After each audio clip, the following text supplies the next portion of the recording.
आप सभी को मुंडा मैथ्स पर स्वागत करता हूं। चलिएगा दोस्तों, हम लोग इस वीडियो में एसएससी के कुछ प्रीवियस क्वेश्चन पढ़ेंगे जिसपे हम लोग प्रैक्टिस करेंगे। तो कृपया सब आदमी थोड़ा सा वीडियो को शेयर भी कर दें और लाइक भी कर दें। और यदि वीडियो अंत में पसंद आए पार्टनर साहब तो पक्का कमेंट करना मत भूलिएगा। चलिएगा ध्यान से, आपका सबसे पहला क्वेश्चन साधारण ब्याज से है। कहता है कि एक व्यक्ति अपने बैंक ए के जमा खाता से ब्याज दर में 6% कमाता है।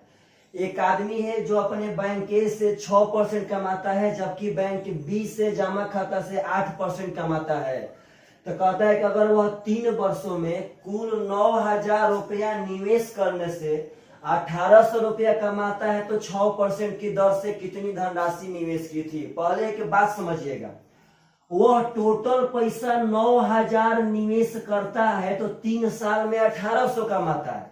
तो कहता है 6% के दर पे कितनी धनराशि निवेश की थी। तो पहले पार्टनर साहब, आदमी एक ही है और 2 बैंक में पैसा निवेश करता है, एक में 6% एक में 8% के दर पर। तो हम लोग ऐसा क्वेश्चन पढ़े, यहाँ सबसे झकास बन जाएगा एलिगेशन से। बैंक ए में 6%, बैंक बी में 8%, और जो दोनों से इनकम है वो 1,800 रुपया है, लेकिन 1,800 रुपया तो 3 साल का है। तो अगर मेरे भाई इसमें 3 से भागा दे देंगे तो 1 साल का इनकम हो जाएगा 600 रुपया। तो बस अब चेक कर लीजिए कि 600 रुपया आपका जो इनकम है यह कई परसेंट है। तो 9,000 का जब परसेंटेज निकालेंगे तो डबल शून्य से डबल शून्य खत्म मेरे भाई, 0 से 0 खत्म, 3 3 9 और 3 से हो जाएगा 20, यानी 20/3%। यानी कि दोनों से मिला करके उसको 20/3% ब्याज मिलता है। तो पार्टनर साहब अब 3 से गुणा करेंगे तो यह 8 3 24 हो जाएगा और यह 6 3 18 हो जाएगा। इसका अंतर 2 होगा और इसका अंतर मेरा भाई 4 हो जाएगा। मतलब कि 2:1 के अनुपात में वह धन निवेश किया था।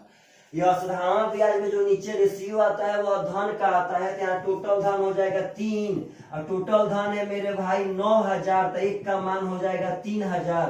तो हमसे पूछा है कि 6% के दर पे कितना निवेश किया था, तो 3 दूनी का 6,000 रुपया इज द करेक्ट आंसर।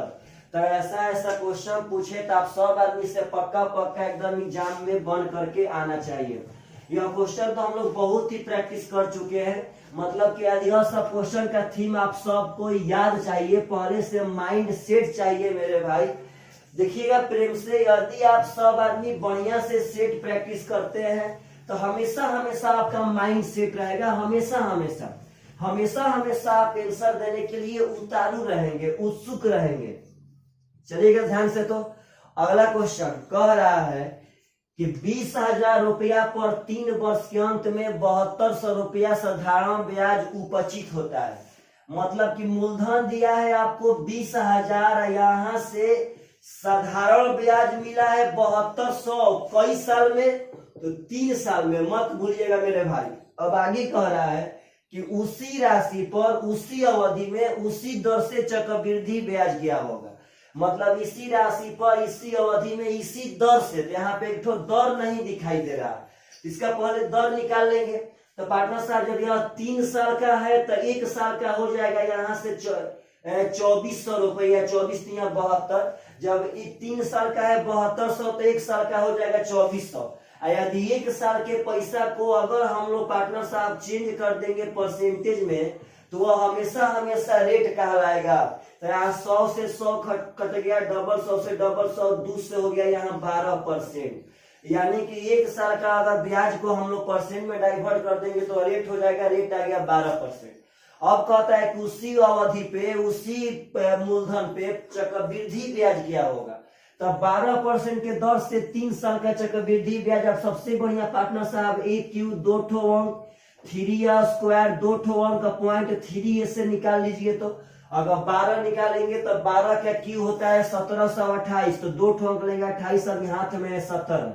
यहाँ करेंगे तो 12 का स्क्वायर 144, 144 गुणे 3 तो 100 3 300, 40 3 120 यानी 420। पार्टनर साहब 4 3 12, 432 हो जाएगा।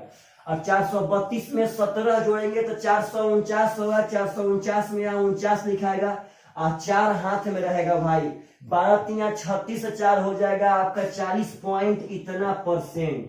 तो यह आपका 12% के रेट पे 3 साल का CI हो गया। तो हमको रुपया में बताना है, तो बस मूलधन का कई परसेंट है, तो 20,000 का कई परसेंट है, तो परसेंट से डबल सोना कट जाएगा। पार्टनर साहब यहाँ गुना करेंगे तो 8 दूनी का 16, 2 दूनी का 5, 9 दूनी का 18, 4 दूनी का 9, 0 4 दूनी का 8। दशमलव आपका 4 स्थान पे है, तो यहाँ से 4 स्थान पे बैठा देंगे, यानी 8098.56 इज द करेक्ट आंसर। तो ऑप्शन नंबर बी आपका करेक्ट आंसर है मेरे भाई। तो ऐसा क्वेश्चन जब पूछे तो आप सब आदमी से पक्का पक्का बन जाना चाहिए। ऐसा क्वेश्चन बहुत ही आसान होता है, बशर्ते सिर्फ और सिर्फ थोड़ा सा कैलकुलेशन होता है। तो आप लोग एक बात समझिए पार्टनर साहब, मैथ तो रियल मायने में उतना हार्ड ही नहीं है, बशर्ते उसी बच्चा के लिए मैथ हार्ड है जो लड़का मैथ नहीं पढ़ता हो, घर पे प्रैक्टिस नहीं करता हो। चलिएगा ध्यान से। तो अगला क्वेश्चन भी चक्रवृद्धि ब्याज से और बहुत सुंदर क्वेश्चन है, समझिएगा थोड़ा सा प्रेम से। कहता है कि एक राशि चक्रवृद्धि ब्याज से 5 साल में 50% बढ़ जाती है। टाइम है पार्टनर साहब आपका, टाइम है आपका 5 साल, इसमें 50% बढ़ जाती है। पहले की बात समझिएगा सब आदमी। अब आगे कहता है कि एक व्यक्ति 3 अलग अलग राशि XYZ को 10, 15 और 20 साल के लिए उपयुक्त दर पर इस प्रकार उधार देता है कि उनकी अवधि पूरा होने पर उन्हें समान राशि प्राप्त हो। मतलब एक आदमी है, उसके पास 3 तरह का धनराशि है XYZ, ये तीनों को 10 साल, 15 साल, 20 साल, इसको 10 साल के लिए, इसको 15 साल, इसको 20 साल के लिए उपयुक्त दर पर, मतलब जो रेट ऊपर था उसी दर पे पार्टनर साहब निवेश करता है और कहता है कि अवधि पूरा होने पे यह तीनों बराबर हो जाएगा, तो XYZ का अनुपात क्या होगा। तो यह पार्टनर साहब चक्रवृद्धि ब्याज से बढ़ रहा था, यह साधारण ब्याज से नहीं बढ़ रहा था।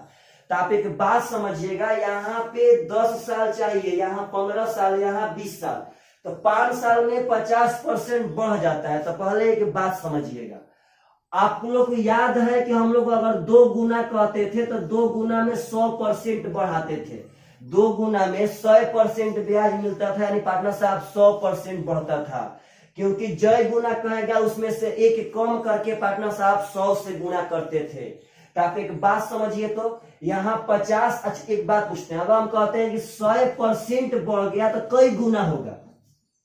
तो सबसे पहले इसमें आप 100 से भागा दे दीजिए, आ जाएगा 1, और तब उसमें जो एकवा घटाते तो वो एकवा जोड़ देंगे तो हो जाएगा 2 गुना। वैसा ही 50% बढ़ जाने का मतलब यह कई गुना बढ़ा, तो 50 में 100 से भागा देंगे तो 1/2 हो जाएगा, 1 जोड़ेंगे पार्टनर साहब, यानी यह 3/2 गुना बढ़ जाता है।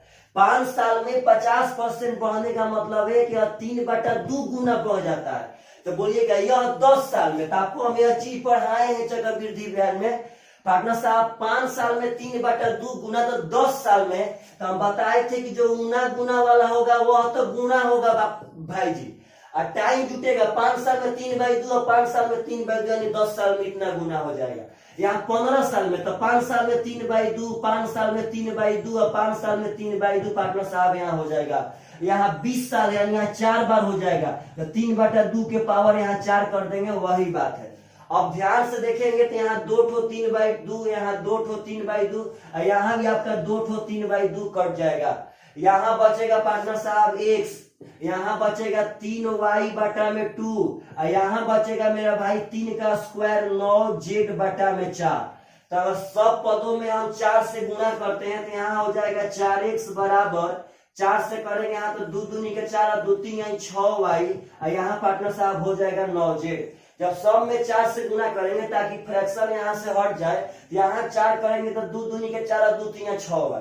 तो अब यहाँ से ढक्कन विधि से निकाल लेंगे पार्टनर साहब, अगर इसको ढकेंगे तो 9 छक्का हो जाएगा 54, अगर इसको ढकते हैं मेरे भाई तो हो जाएगा 9 चौका 36, और इसको ढकेंगे पार्टनर साहब तो 6 चौका 24, आपका 4 से कट जाएगा, 4 से 6 से कट जाएगा, 6 9 54, 6 6 36, 6 चौका 24, यानी XYZ का अनुपात 9:6:4 आ जाएगा। दरअसल पार्टनर साहब यह बराबर हम लोग पढ़े थे बहुत क्वेश्चन, लेकिन वह पढ़े थे साधारण ब्याज में, और साधारण ब्याज में यह सब आसान होता है। लेकिन मेरा एक बात याद रखिएगा कि अगर यह चक्रवृद्धि ब्याज में पूछा जाएगा तो हमेशा इतना % बढ़ गया, उसको पहले गुना में चेंज कर लीजिएगा और उसके बाद यह टाइम को इस तरह पैटर्न पे फिक्स करेगा। यहाँ जितना साल देगा उतने साल के ही पहाड़ा में यह सब टूटेंगे। 10 साल, 15 साल, 20 साल, तो पार्टनर साहब नहीं देता 12 साल, 13 साल तो यह क्वेश्चन नहीं बन पाता। अब बन भी पाता तो 10 साल में पार्टनर साहब एग्जाम का टाइम रहते आप लोग नहीं बना पाते।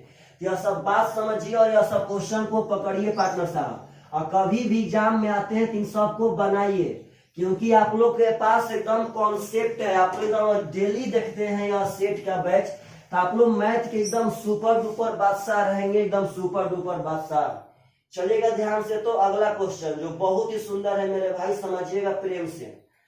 अगला क्वेश्चन कह रहा है कि यदि 2r बराबर h plus √r² plus h² है तो r अनुपात h का मान बता दीजिए क्या होगा।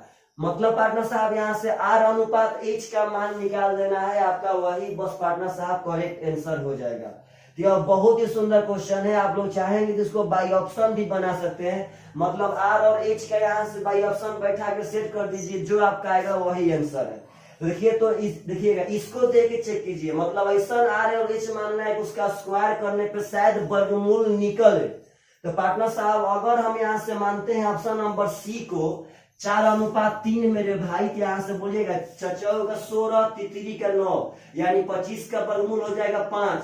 h माने हैं 3, तो हो गया 5 3 8। यहाँ पार्टनर साहब r माने थे 4, तो हो गया 4 दूनी का यानी 8 बराबर 8, यानी by option number C is the correct answer.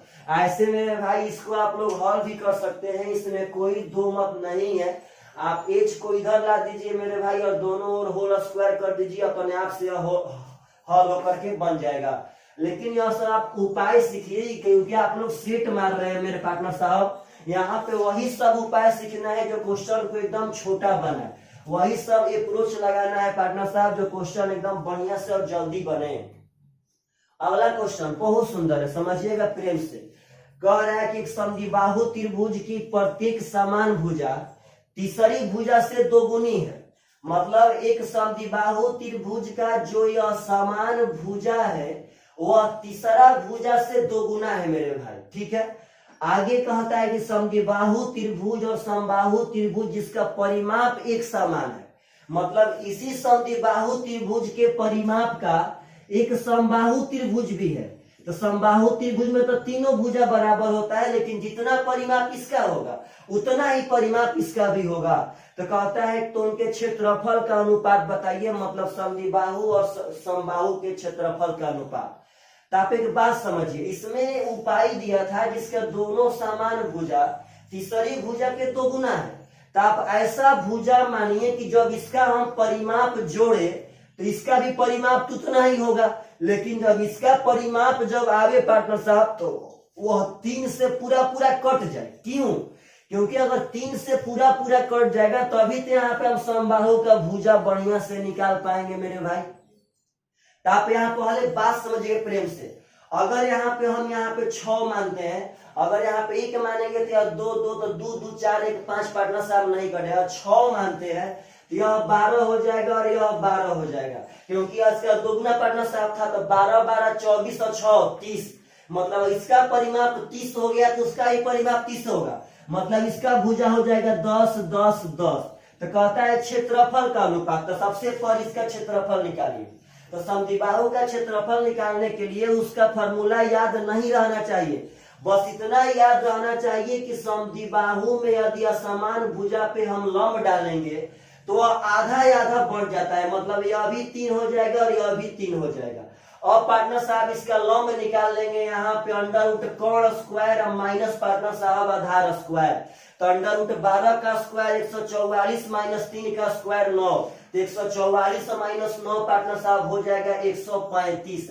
इसका क्षेत्रफल कहता है 1/2 इंटू आधार इसका टोटली है 6 इंटू ऊंचाई आ गया है 135। तो 135 का मतलब होता है 15 9 135। तो 9 का वर्गमूल 3 निकाल लेंगे और रूट में 15 ज्यों का त्यों कर लेंगे, तो इसका एरिया पार्टनर साहब हो गया इसका एरिया का फॉर्मूला होता है √3/4 इंटू भुजा स्क्वायर, तो 10 का स्क्वायर हो जाएगा 100 मेरे भाई। आप जब यहाँ ध्यान से देखेंगे तो यहाँ 2 3 6 कट जाएगा, यह √3 से यह √5 बार में कट जाएगा पार्टनर साहब। और जब यहाँ भी कटाना चाहते हैं तो यह भी छोड़िए, कटाइए मत, यही देखिए ध्यान से, यह हो जाएगा 3 3 9, तो 4 अगर इधर लाएंगे तो 3 3 9 चौका 36, यानी कि 36√5, यह अनुपात 100। वतने पे आंसर दिया, इसको कटाया नहीं है। 3 3 9 और 4 आएगा तो 9 चौका 36√5, अनुपात 100 इज द करेक्ट आंसर। यह बहुत ही सुंदर क्वेश्चन है मेरे भाई। आप यहाँ पे भुजा कुछ भी मान के बना सकते हैं, लेकिन वैसा भुजा मानिए जिसका पार्टनर साहब यहाँ पे 3 से भागा देने पे वह कट जाए। जब इसको 30 होगा तो वहां 10 10 10 हो गया, तभी तो पार्टनर साहब जल्दी बना पाएंगे। आखिर जब भुजा मानना है, जाहिर सी बात है कि जब भुजा मानने का फ्रीडम है तो हम क्यों मानेंगे वैसा भुजा जो यहाँ पे दिक्कत करे, हमसे यहाँ पे टाइम ज्यादा ले मेरे भाई। ऐसा भुजा मानेंगे कि वह जल्दी बने, एकदम जल्दी बने। तो जब यहाँ 3 से कटने का मैटर था तो हम 6 मान लिए पार्टनर साहब, तभी तो वहां 2 गुना भी आसान था और 3 से वहां कट भी गया। तो अगला क्वेश्चन कहता है कि 2 वास्तविक संख्याओं के वर्गों का जोगफल 41 है और अपना जोगफल 9 है। 2 तो ऐसी संख्या है कि उनके वर्गों का जोगफल 41 है और उनका अपना जोगफल 9 है। तो कहता है पार्टनर साहब कि इन दोनों संख्याओं के घनों का जोगफल क्या होगा। तो आपका सबसे बढ़िया उपाय है कि यहाँ पे हीट एंड ट्रायल लगा लीजिए, क्या माने कि इसको फॉलो करेगा। तो अगर 5 और 4 चेक करते हैं तो यह 25 हो जाएगा और यह 16 पार्टनर साहब 41 होता है। तो कहता है उनके घनों का जोगफल, तो 5 का क्यूब 125, 4 का क्यूब पार्टनर साहब 64, तो 5 4 9 हो जाएगा 189 इज द करेक्ट आंसर।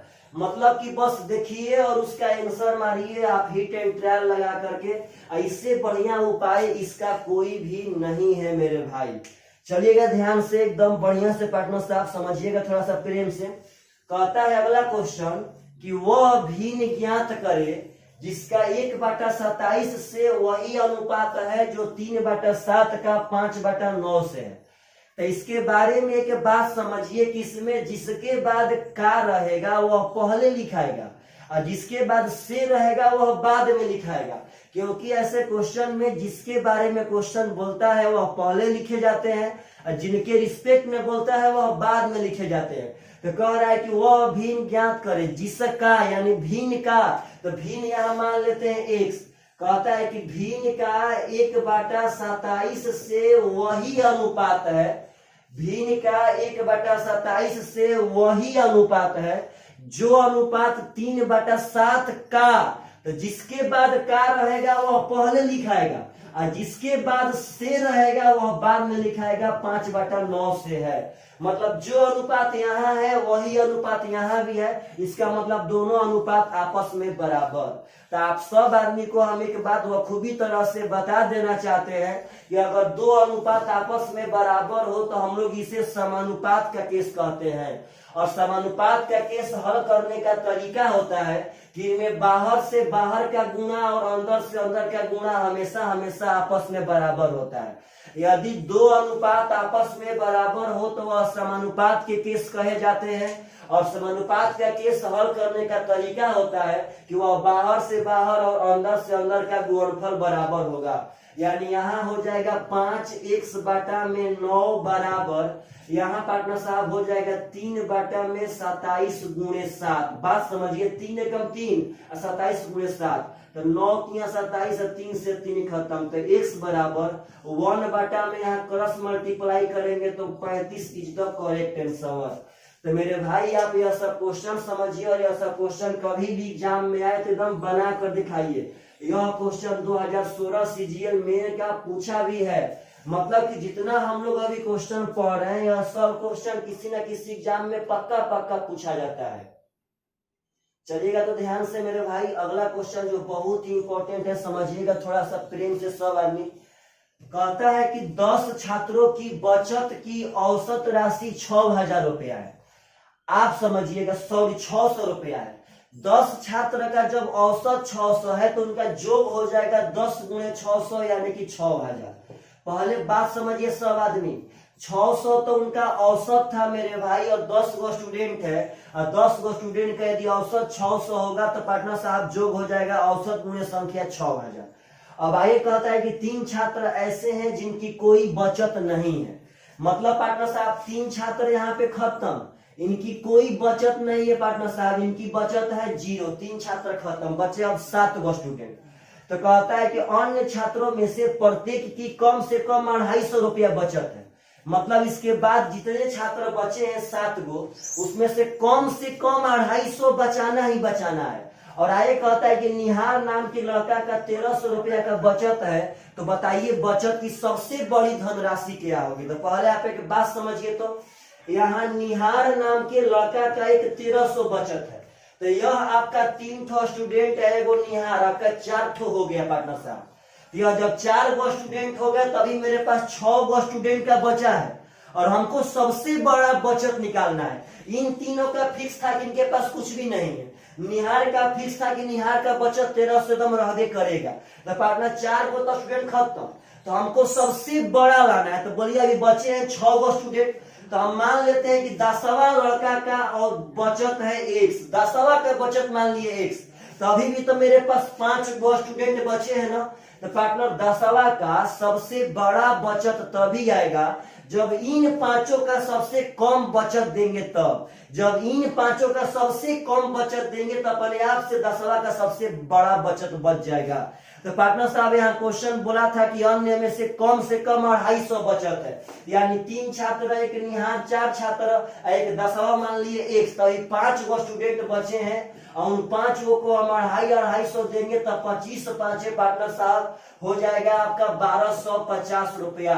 यानी मेरे भाई यह 200 का जोग हो गया, और यह भी आपका 200 का जोग है। 3 गो यहाँ पे, एक निहार, 4 गो, यहाँ 1 गो पार्टनर साहब जो सबसे ज्यादा, तो सबसे ज्यादा तभी आता जब इन पांचों का सबसे कम मानते। तो एक का कम है 250, तो पांचों का हो जाएगा 1250। जब जोड़ेंगे पार्टनर साहब तो 1300 1200 यानी 2500, यहाँ से 50 आ जाएगा, प्लस x बराबर 6000। और जब पार्टनर साहब यहाँ से 2550 घटाएंगे तो 3450 रुपया आएगा, जो 10वां का बचत होगा। और यह बचत आपका सबसे बड़ा बचत कहलाएगा, क्योंकि निहार का भी 1300 था और बाकी का 250 था। तो 3450 रुपया आपका सबसे बड़ी बचत की धनराशि है। Correct answer. पार्टनर 6000 में से 2500 घटाएंगे तो आता है 3500, और 50 घटा देंगे तो हो जाएगा 3450 रुपया। यह सब क्वेश्चन समझिए, और यह सब क्वेश्चन काफी बढ़िया है, बहुत बढ़िया। पार्टनर साहब ऐसे ऐसे क्वेश्चन का एकदम जानदार और जबरदस्त सॉल्यूशन आपके सामने हम पेश कर रहे हैं।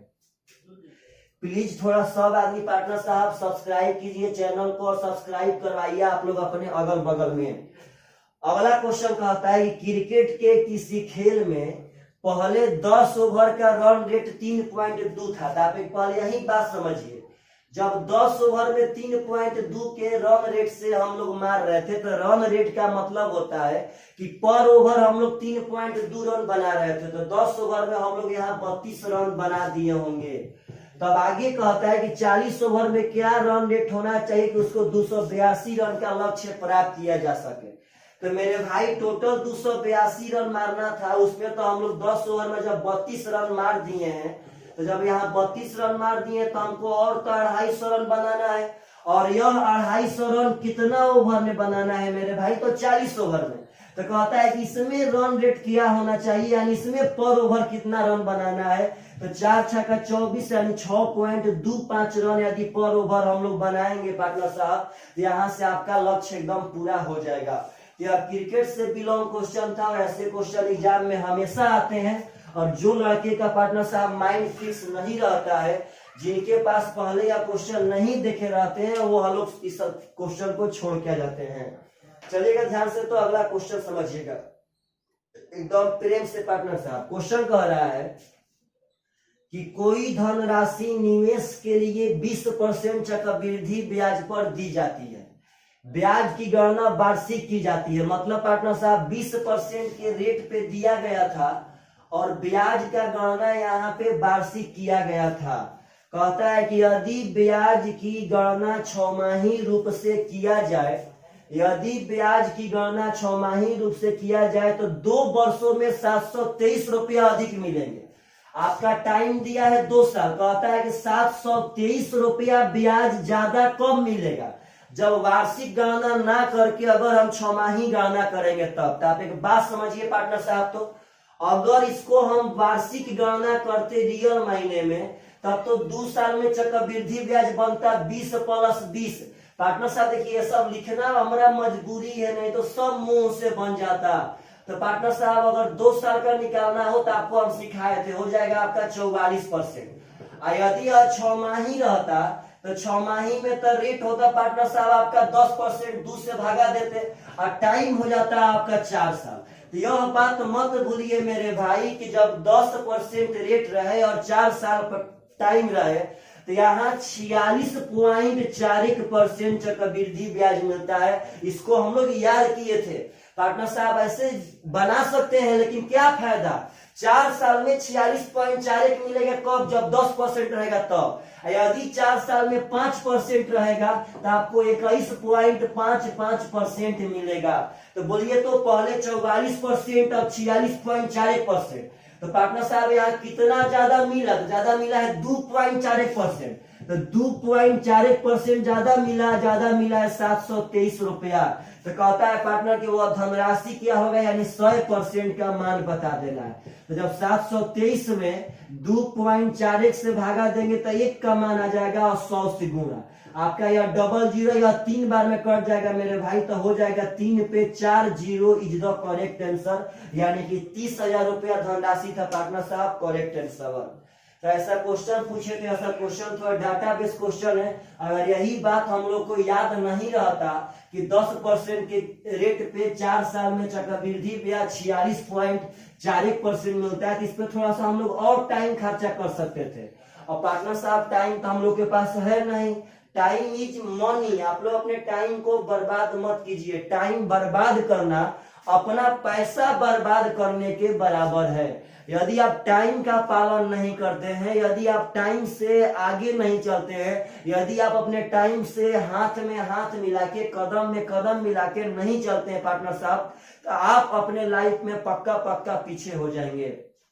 चलिएगा ध्यान से। तो अगला क्वेश्चन जो 16 सीजीएल मेन का ही पूछा गया है और बहुत सुंदर क्वेश्चन है, इसको थोड़ा ध्यान से समझिएगा पार्टनर साहब, बहुत जबरदस्त है। कहता है कि ए, बी और सी 3 धावक किसी दौड़ में हिस्सा लेते हैं और कहता है कि ए गंतव्य स्थान पर बी से 12 मीटर आगे होता है और सी से 18 मीटर आगे। पार्टनर पहले बात समझिएगा, एक धावक एक ट्रैक है, उस ट्रैक पे ए क्या होता है कि गंतव्य स्थान पे 20 से 12 मीटर आगे, मतलब कि जब ए यहाँ पहुंच जाएगा तो बी अभी यहाँ से 12 मीटर पीछे रहेगा।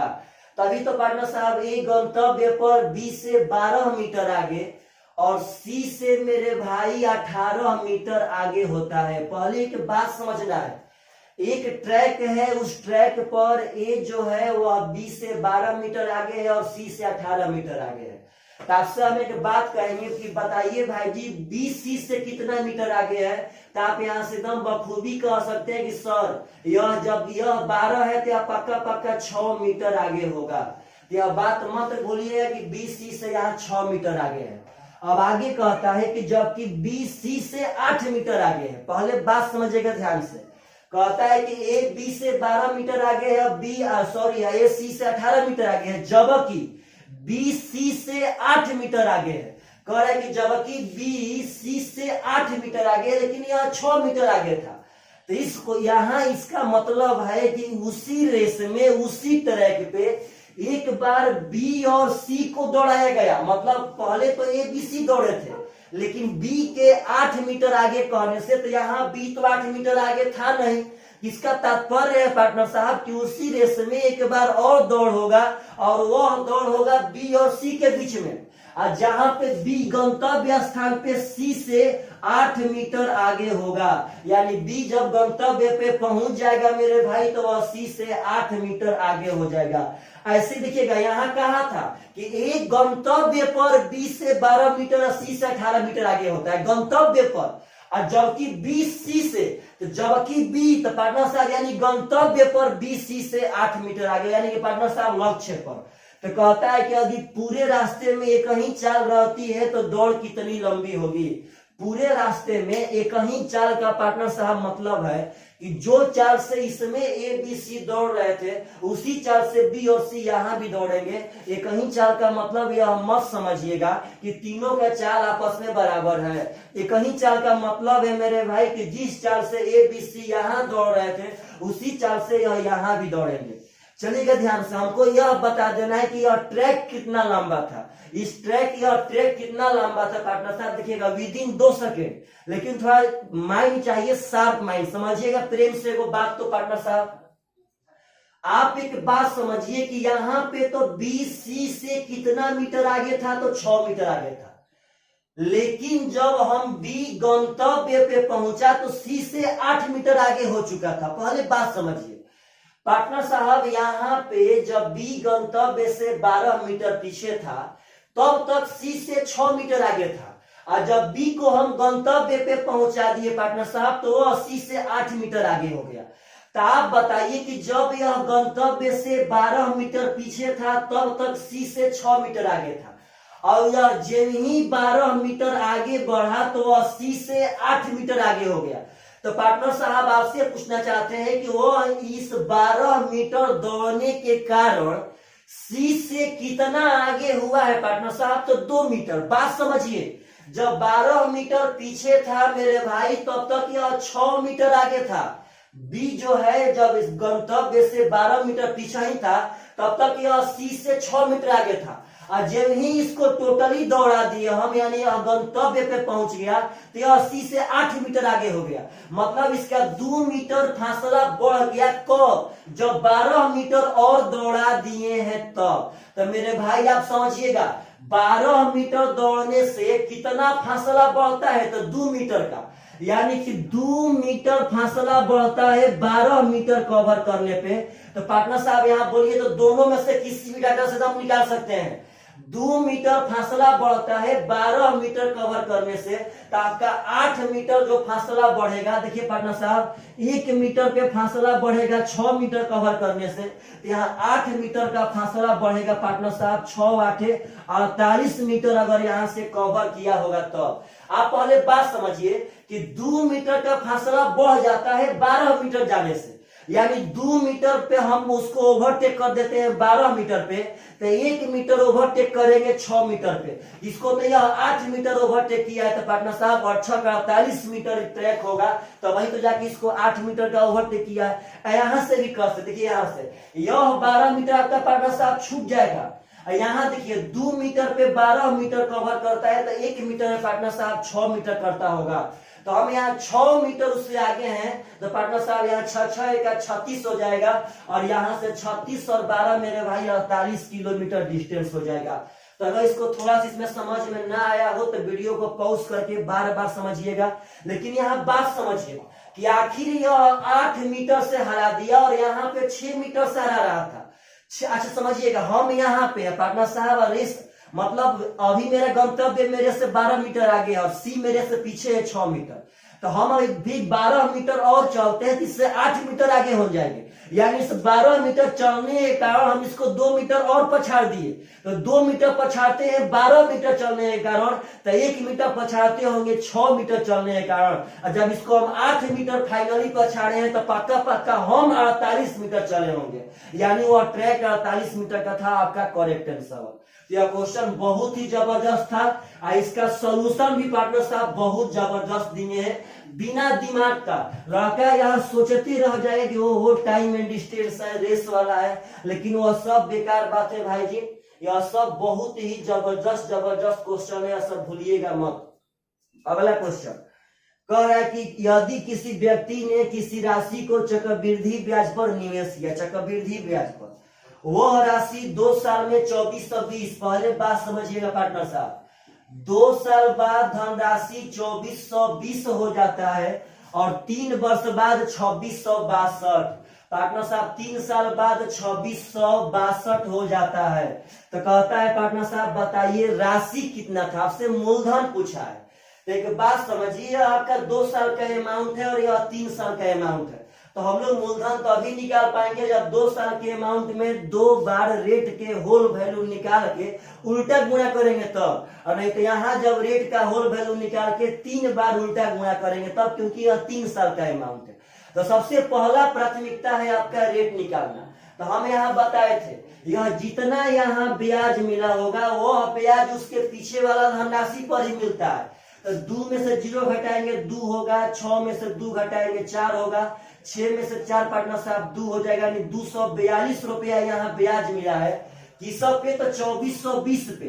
अब बस यहाँ पे एक बात ध्यान रखना है कि जो यह ब्याज आएगा वह इनके समय के अंतर का आता है। तो समय का अंतर है 1 साल, यानी यह 1 साल का यहाँ पे ब्याज आएगा। और 1 साल का ब्याज तो हमेशा हमेशा मेरा भाई रेट कहलाता है। 242 ले 10 बार में कट जाएगा, यानी इसका 10% पार्टनर साहब रेट हो गया। रेट का क्यों बोले? क्योंकि यह 1 साल का था, जितना अंतर रहेगा उतना साल का ही यहाँ पे ब्याज आता है। तो 1 साल का अंतर है तो यह 1 साल का पार्टनर साहब ब्याज है, और 1 साल का ब्याज हमेशा दर कहलाता है। तो हमें चाहिए मूलधन, तो हम इसी से निकाल लेते हैं 2420 पार्टनर साहब 2 साल का अमाउंट है, तो 2 बार उल्टा गुणा करेंगे तो 10% का मतलब होता है 1/10, और 1/10 का होल वैल्यू होता है 11/10। अगर उल्टा गुणा करेंगे पार्टनर साहब तो 10/11 गुणे 10/11, 11 121 दूनी यहाँ पे 242 हो जाएगा, यानी 2000 रुपया वह मूलधन था आपका करेक्ट आंसर। तो ऐसे ऐसे क्वेश्चन मेरे भाई कभी भी आप लोगों से पूछे तो पक्का पक्का एग्जाम में बन करके आना चाहिए। यह सब क्वेश्चन काफी सुंदर सुंदर क्वेश्चन है पार्टनर साहब। इतना प्रैक्टिस कीजिए कि कोई भी थीम ना आपसे बाकी ना रहे, मतलब आप इतना थीम देखे रहिए, इतना थीम पार्टनर कि उसका जवाब नहीं हो। चलिएगा ध्यान से। तो अगला क्वेश्चन क्या कह रहा है? अगला क्वेश्चन कहता है किसी वर्ग के चारों कोने पर 4 बराबर त्रिज्या वाले वृत्त इस प्रकार खींचे गए हैं कि प्रत्येक वृत्त 2 अन्य वृत्त को स्पर्श करे। कहता है कि किसी वर्ग के चारों कोने पर बराबर त्रिज्या वाले वृत्त इस प्रकार खींचे गए हैं कि प्रत्येक वृत्त प्रत्येक अन्य 2 वृत्त को स्पर्श करे। तो पार्टनर साहब इसमें आप कोई भी 2 ठो वृत्त लेंगे तो वो आपको स्पर्श करता दिखाई दे रहा होगा। अब कहता है कि यदि वर्ग की भुजा 140 सेंटीमीटर हो तो परिधि के बीच वाला भाग का क्षेत्रफल क्या होगा? मतलब इन वृत्तों के परिधि के यह बीच वाला भाग का क्षेत्रफल क्या होगा? तो आप एक पहले बात समझिएगा सब आदमी। इसमें वर्ग का भुजा दिया है आपको 140। तो पार्टनर साहब इस बीच वाला भाग का क्षेत्रफल हम लोग तभी निकाल सकते हैं जब इस टोटल वर्ग के क्षेत्रफल में से चारों त्रिज्या खंड घटा देंगे तब। तो जब वर्ग का भुजा दिया है 140 तो पार्टनर क्षेत्रफल हो जाएगा 140 का स्क्वायर, यानी 196 रुपया। 196 वर्ग सेंटीमीटर रुपया नहीं, ऐसे बार बार रुपया इसलिए पार्टनर साहब दिमाग में आ रहा है क्योंकि आजकल 1 रुपया के लिए हम लोग मर रहे हैं। इतना आर्थिक स्थिति कमजोर हो चुका है मेरे भाई कि मार्कर और इंक खरीदने के लिए पैसा घर से मांगना पड़ रहा है, पैसा पॉकेट में नहीं है। लेकिन तब पर भी आपको हम उतना ही पोटेंशियल से और उतना ही मेहनत करके इसलिए पढ़ा रहे हैं क्योंकि लाइफ में रुक जाना सबसे बड़ा बुजदिल वाला काम होगा। जब कोई संकट आता है तो उस संकट से लड़ना चाहिए, ना कि मेरे भाई उसको छोड़ करके भागना चाहिए। और इसी कंडीशन में यदि हम लोग छोड़ के भाग जाएंगे तो हम लोग हार जाएंगे, और जब हार जाएंगे पार्टनर साहब तो दुनिया इतना ना आपको कोसेगा, इतना कोसेगा कि वही आपका सुशांत सिंह राजपूत वाला हाल हो जाएगा। इसीलिए मेहनत करते रहिए पार्टनर साहब, ताकि दुनिया कितना भी कोसे तो आपको अपने आप पर विश्वास रहे, कॉन्फिडेंस रहे। दुनिया पे आप मत जाइए, दुनिया का तो पार्टनर साहब काम ही है कि आप यदि सक्सेस हो जाएंगे तो आपका ईर्ष्या करना स्टार्ट कर देगा, यदि आप फ्लॉप हो जाएंगे तो आपकी आलोचना करना स्टार्ट कर देगा। तो दुनिया के बारे में क्या कहना, दुनिया बहुत ही रंगीली है, बहुत रंगीली। आप एक बात समझिएगा, एक बात आप लोगों से कहना चाहते हैं कि मान लीजिए कोई भी आदमी सुसाइड अटेम्प्ट क्यों करता है? क्योंकि पार्टनर साहब मेरे हिसाब से हम इस पर बहुत सारा मंथन किए हैं। सुसाइड अटेम्प्ट करने वाले लोग यह सोचते हैं कि हम मरने के बाद दुनिया को इस बात का अंदाज लगा देंगे, इस बात सिखा देंगे कि हम क्यों मरे थे। हम दुनिया को यह बात बता देंगे कि आप में यह कमी था और इस कमी के चलते हम मर रहे हैं। मतलब सुसाइड अटेम्प्ट करने वाले यह सोचते हैं कि हम अपने सुसाइड करके अपने मृत्यु से दुनिया को सिखाएंगे। लेकिन मेरे भाई यह दुनिया इतना ना रंग बिरंगी है, अपने रंग बिरंगी दुनिया में इतना चौका चौंध है पार्टनर साहब, इतना लोग यहाँ पे मतलब रंग बिरंगी दुनिया में जी रहे हैं कि आपके सुसाइड करने से वह सिर्फ और सिर्फ एक दिन सीखते हैं, एक दिन, ज्यादा से ज्यादा होगा तो 2 दिन सीखेंगे, लेकिन उसके बाद दुनिया पुनः भूल जाती है कि किस गलती के कारण वो अगला सुसाइड किया था, क्योंकि इतना रंग बिरंगी यह दुनिया है। तो क्यों पार्टनर साहब आज के नौजुवक वह सब अटेम्प्ट ले रहे हैं? दिक्कत है, मानते हैं हम दिक्कत है, लेकिन उस दिक्कत से लड़ना सबसे बड़ा बहादुरी ये काम होगा, न कि पार्टनर साहब बुजदिल नियन भाग जाना। आपको अब एक बात याद दिला दे मेरे भाई कि आप लोग सुने होंगे कि दुनिया में कोई भी शेर, कोई भी चीता अपना शिकार करने से पहले एक कदम पीछे आता है और तब जाकर के वहां पे छलांग लगाता है। तो हम लोग एक बात समझिए कि हम लोग अपने करियर में अब एक कदम पीछे आए हैं। बशर्ते अलग बात है कि यह कदम हम लोग के अपने मन से, अपने कॉन्फिडेंस से नहीं आया था, यह कदम जबरदस्ती ईश्वर द्वारा लाया गया है। तो कोई बात ना, हम लोग एक कदम पीछे आए हैं, किसी तरह तो आए हैं पार्टनर साहब। तो अब की बार जो छलांग लगाएंगे वह शेर वाला छलांग लगाएंगे, न कि हिरन वाला छलांग लगाएंगे पार्टनर साहब, क्योंकि एक कदम पीछे आकर छलांग शेर लगाता है, न कि हिरन लगाता है। तो हम लोग शेर वाला छलांग लगा करके एकदम हिरन जैसे जानवर को भी पकड़ सकते हैं। तो यहाँ समझिएगा मेरे बातों को, आप लोग मन लगा करके एकदम पढ़ते रहिए। यहाँ पे वर्ग का जब भुजा 140 था तो क्षेत्रफल हो जाएगा भुजा स्क्वायर। अब पार्टनर साहब हम इसके क्षेत्रफल में से जब यह चारों त्रिज्या खंड घटा देंगे तो मेरा इस जगह का एरिया आ जाएगा। तो वर्ग का प्रत्येक कोण 90-90 होता है, इस बात का तो आप लोग को एकदम बखूबी ज्ञान होगा। तो त्रिज्या खंड के बारे में आपको हम एक बात बता दें कि इसका जरूरी नहीं है पार्टनर साहब कि हम चारों त्रिज्या खंड निकालेंगे।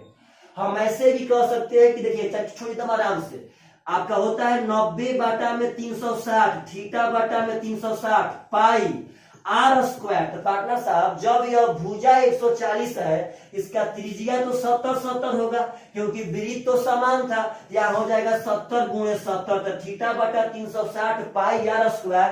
यह भाई साहब एक गो त्रिज्या खंड का हमको चाहिए 4 गो, तो यहाँ 4 से गुणा कर देंगे। ऐसे शार्प माइंड वाले विद्यार्थी अब बात सोचिएगा कि 90-90-90-90 360, 360 का मतलब हो गया एक ठो वृत्त, यहाँ डायरेक्ट एक ठो वृत्त का एरिया निकाल। ऐसे देखिएगा ना, 4 × 36, 4 से 4 खत्म, एक वृत्त ही बचा यहाँ पे। तो 7 से यह 10 हो जाएगा, 22 7 154, यानी पार्टनर साहब इसका एरिया हो जाएगा 15,400। तो जब घटाएंगे तो डबल जीरो ऐसा ही रहेगा पार्टनर साहब यहाँ, यानी 4200 वर्ग सेंटीमीटर, सॉरी वर्ग मीटर आपका करेक्ट आंसर हो जाएगा। तो मेरे भाई यह सब क्वेश्चन को समझिए, और ऐसा क्वेश्चन कभी भी आते हैं तो एग्जाम में आप पक्का बना करके आइए। चलिएगा, बाय बाय, टेक केयर।